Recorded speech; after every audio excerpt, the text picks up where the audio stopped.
SFO, an Air Canada jet goes in for a landing while air traffic controllers radioed and signaled pilots to abort. Federal investigators want to know why the flight crew did not hear the repeated warnings. Well, this comes only months after a close call with another Air Canada jet at SFO. KPIX5's reporter Jackie Ward has more on the frantic radio calls to that flight crew. Jackie? Ken and Liz, flying is already nerve-wracking for a lot of people. Now, after hearing about this hairy situation at SFO, passengers tell me that they're nervous, and a former pilot says this could have been prevented. Once again, the FAA is investigating what went wrong during the landing of an Air Canada jet at SFO. The FAA says air traffic controllers at SFO cleared Air Canada Flight 781 from Montreal to land on runway 28R. But then the tower operators told 781 to execute a go-around because they were unsure the runway would be cleared in time. The Air Canada pilots were told 6 times in 30 seconds to go around, but the pilots didn't respond. Air Canada 781 go around. Canada 781 go around. Air Canada 781 go around. Canada 781 go around.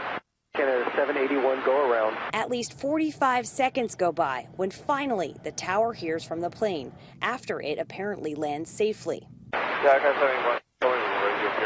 The Air Canada crew reported radio problems, which drew this response from air traffic controllers. That's pretty evident. Retired Captain Ross Amer says he flew into SFO hundreds of times. His explanation for this confusion? I'm afraid these fellows were almost clueless. I would look back at these guys' scheduling practice, see if they're dead tired or whatever it is. This is kind of sloppy radio discipline. That's unsettling for Air Canada passengers like Paul Child, who are already nervous about flying. I just don't want anything to go wrong, to be honest with you, and I've got to fly back from Toronto next week with Air Canada, so it's just it's a bit of a worry. Air Canada released a statement saying their crew tried to communicate with the tower, but that their message wasn't received. Now they're looking into the details.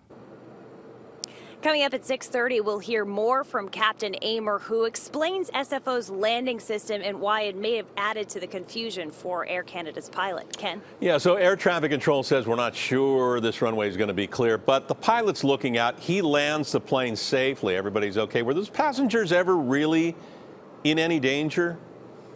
According to the FAA, no. They watched a radar replay, it's called, and they saw that the flight that had landed just before that Air Canada jet had cleared the runway, so that means all was clear for Flight 781. Back to you. All right, Jackie Ward at SFO. Thank you, Jackie. Air Canada was already under investigation for a close call back in July, if you'll remember.